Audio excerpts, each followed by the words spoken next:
Hi folks, my name is Linda Emmett and welcome to Happiness is an Inside Job. We are the creators of our own reality, we create our own lives. Our mind is our biggest limit and it's our own beliefs, behaviours and habits constantly caught in those cycles that keep us trapped where we are and stand in the way of our own happiness. So throughout this podcast, we're going to take a deep dive into some of those beliefs, habits and patterns, where they show up in your lives and what you can do to change them.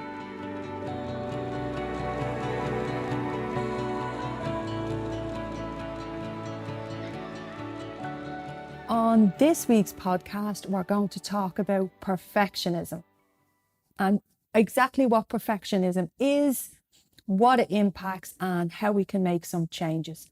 So first off, perfectionism is a person whose standards are high beyond reach or reason, who strains compulsively towards impossible goals. So a person that has standards that if they had them for anybody else, they are just unachievable.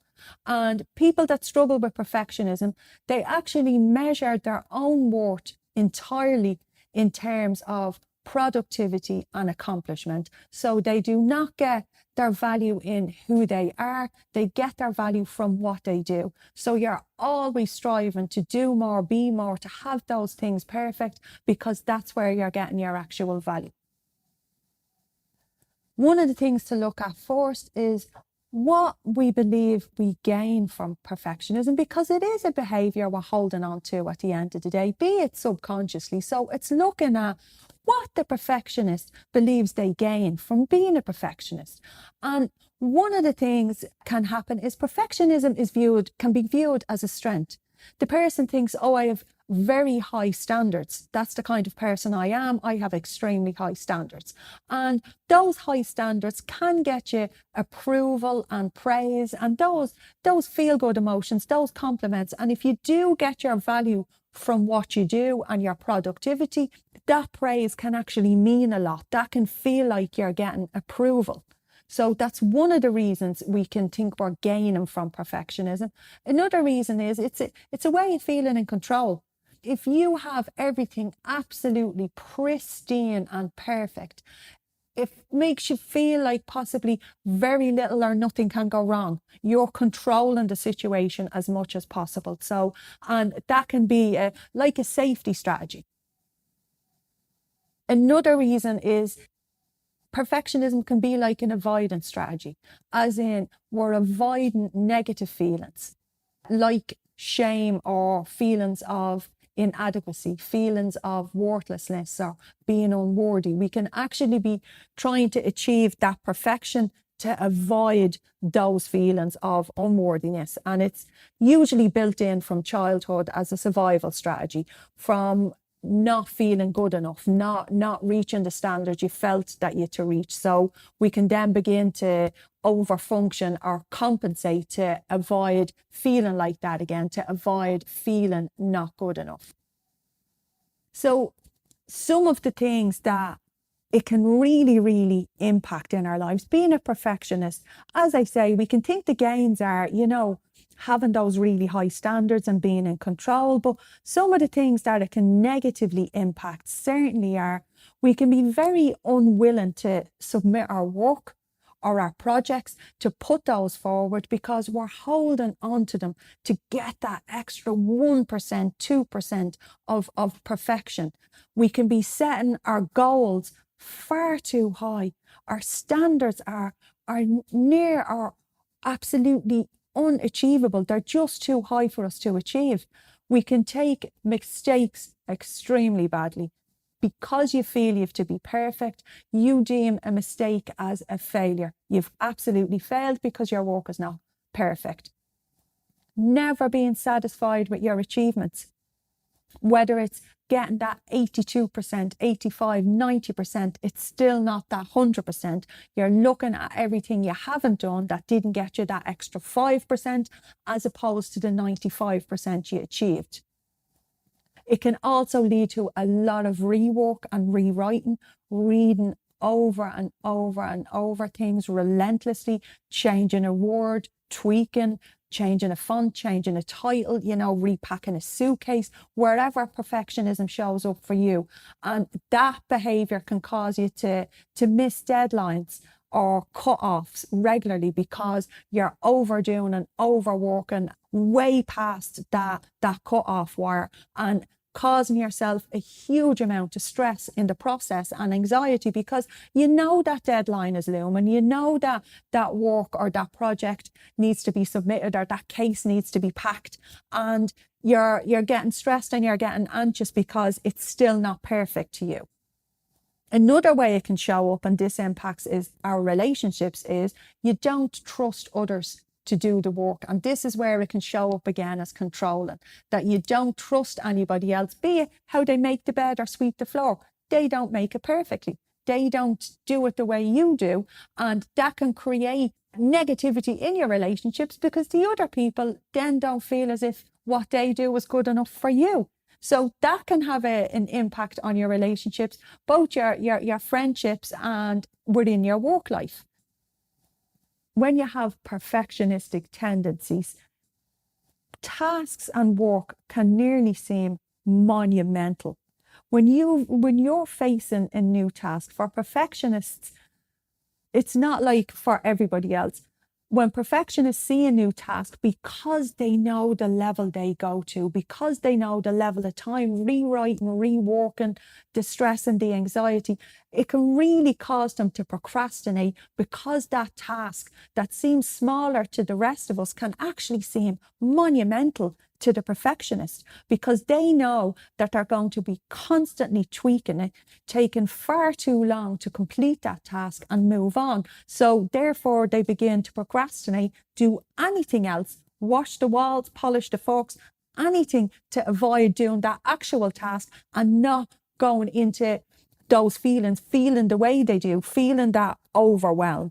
And that in itself, the overwhelm, creates a lot of anxiety and stress. And that boils back to the goal being unrealistic in the first place. That goal that each task has to be done to absolute perfection. And as I've said, guys, it means that you're never, ever satisfied with your achievements. It could be a 95%, and the perfectionist will pull the 5% that they didn't achieve. Another thing that it hugely impacts, or actually a few other things that perfectionistic tendencies impact, is the inner judge or critic. You're highly self-critical when you have perfectionism, because, as I say, you're not looking at the 95% that you've achieved. That's a beautiful wall I've washed, that's a great project I've done, that work you're handing in, or that house you cleaned, wherever it shows up. It's constantly focusing on, constantly criticizing yourself for not getting to that 100%, not hitting that unrealistic goal. And where it can hugely impact is for when you're going on to learn a new skill. If you want to do a new course, or there's a new project coming up, or a new role, the perfectionist, because they will not allow themselves to make mistakes, because mistakes are deemed failure, really struggle with developing new skills, because they will not give themselves the space to learn. So it can hugely hold you back in going on to achieve different roles, different jobs, anything that you want to do. If perfectionism is shown up, it actually stops you developing new skills because you're too afraid of making the mistake. Time lost is another huge one. Again, the perfectionists can see themselves as having really high standards. What they don't see is the negative impacts, the level of time that they lose going over and over and over a particular thing. Again, their relationships are affected due to them having, at times, really rigid standards. No one can do the things like I can, so therefore not allowing anybody else do the particular tasks, constantly having to take control. The other people feeling that their way of doing the tasks or their way of handling the situation just isn't good enough. And that can show up even down to with your children. How the children are spoken to, different things, how the children are treated. If the perfectionist feels there's only their way, They can have a really, really rigid mindset and not be flexible. And again, this can have quite a negative impact on your relationships. You know, walls can't only be painted one way, but the perfectionist feels as if their way is the only way. This is the only way that this thing can be done. And it can end up over time really, really shrinking your world. It gives you no room to actually live because you're constantly picking at yourself with the self-criticism, the constantly striving for that unrealistic goal. There's no room to just live, to just enjoy the achievements, to enjoy the accomplishments, to enjoy hitting that submit button when you're sending in a project, or standing back and admiring that wall that you've just painted, or whatever it is, wherever it's shown up. It can make your world really, really small. Your life shrinks because you're so caught up in the perfectionistic tendencies that actually has control of you rather than you having control of it. And it can also end up really hurting the people around you. Because another thing that can show up is people that strive to be perfect tend to hold the belief that they are never at fault within relationships and even within their work and things like that, because their standards are very high, because they are perfect, that it's always someone else's fault, which again can have quite a negative impact on your relationships. And, you know, very little is worth risking our relationships for, be it our work relationships, our friendships, or our personal relationships. And perfectionistic tendencies can absolutely have quite the toll on our relationships. So how do we begin creating change? How do we move away from setting these completely unrealistic goals and expectations for ourselves and dull down that inner critic? And one of the first things that you can do is start writing a list of the things in your life that need to be perfect. Is it within your personal relationships? Is it within work?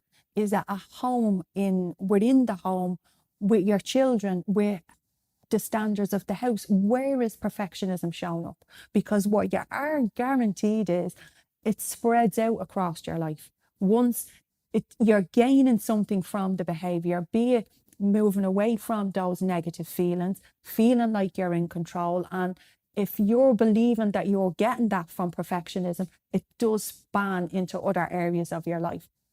So first off, find out where it's shown up. Look and see where your tendencies are showing up in your life. That's the first step to change, seeing where it is. Second is asking yourself, would that be your expectation of someone else? If someone else was asked to clean the house or submit that work or put in that project or dress that particular way, would that be your standard of them? Would that be your expectation of someone else? Would you be speaking to someone else the way your inner George is speaking to you? Are they the things you'd say? That's another very good question to ask yourself, again, to start shifting your brain from the reality that you've shaped. Look at some of the negative impacts perfectionism is having on your life, like procrastination or negative feelings. None of us like the feeling of procrastination. None of us like it. When we're feeling that way, we start calling ourselves lazy. We don't fully understand why we're procrastinating. We know there's something that we're trying to move away from, but we feel like we can't help the procrastination. So look at some of the impacts that perfectionism is having. It's absolutely, certainly creating procrastination in your life because you are moving away from even starting a number of tasks because they seem monumental, because of those unrealistic goals and the bars that you set for yourself.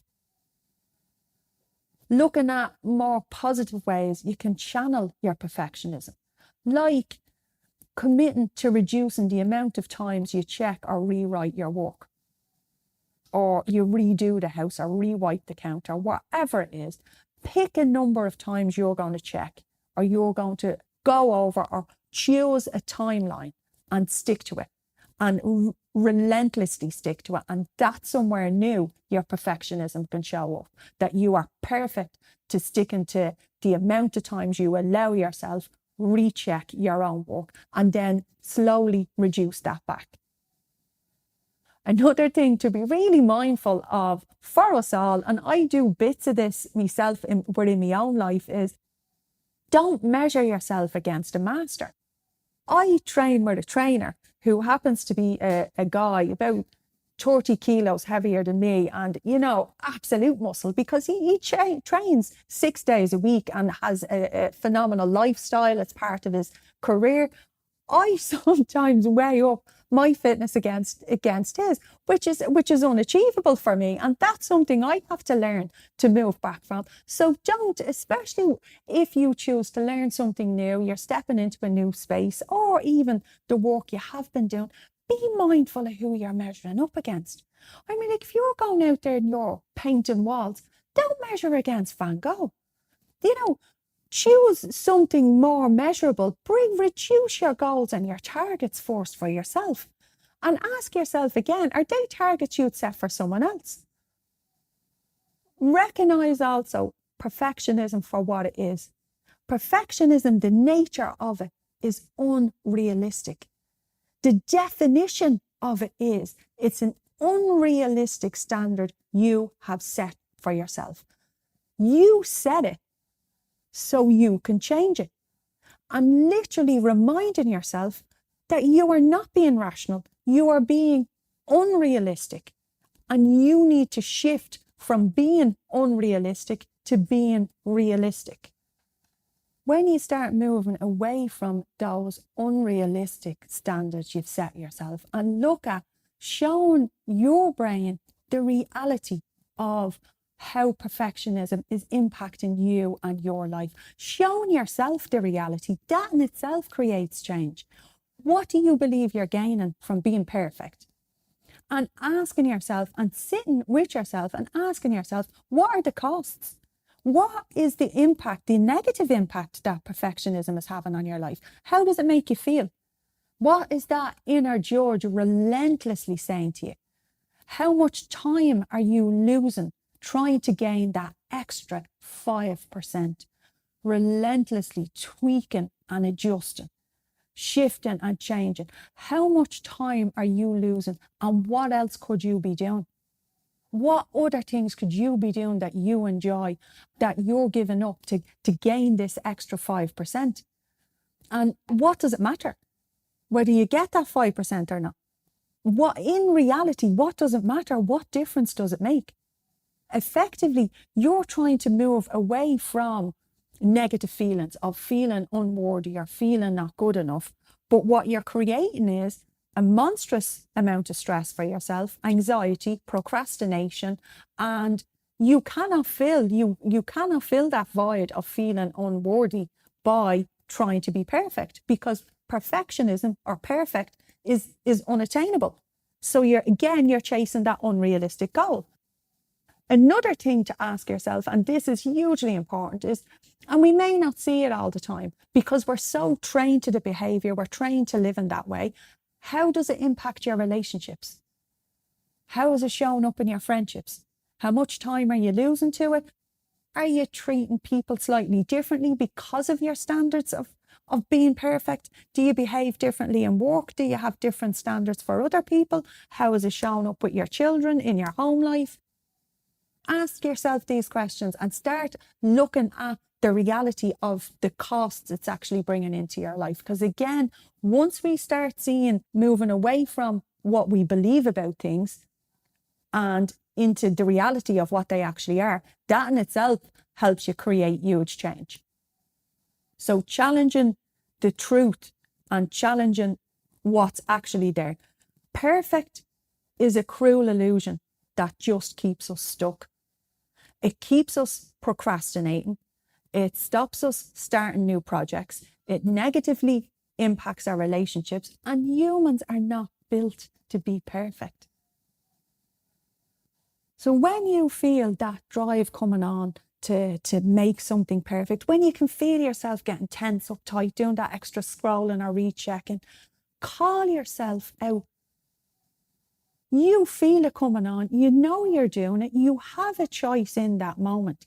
What you're feeling and what that inner critic or judge is telling you is not real. And as I've mentioned, perfect is a cruel illusion. It keeps you stuck. It keeps you away from doing the things you actually want to be doing, like out there living. As I've mentioned, it makes your life very small because you're so tired and caught up in these tendencies. So looking at what you're losing in your relationships, in your life, how it's making you feel, what the critic is saying to you, and using that to shift your mind, using some of the other ways of creating change that I've mentioned, and booting that out of your life and living like a human and doing all the things that you deserve to be doing and living the way you want to be living. So start looking at whereabouts it's showing up in your life and implementing some of the changes. Remember, above all else, folks, you set that unrealistic bar. You set those standards. You set those rules at some point in your life. So it's absolutely within your realm to change the bar, to change the rules, and to make room for you to be happier in your own life and do more of what you want to be doing.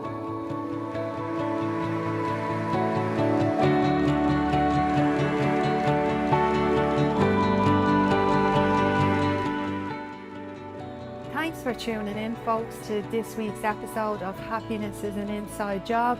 I hope you really enjoyed this episode, and we will see you next week, same time, same place for the next episode.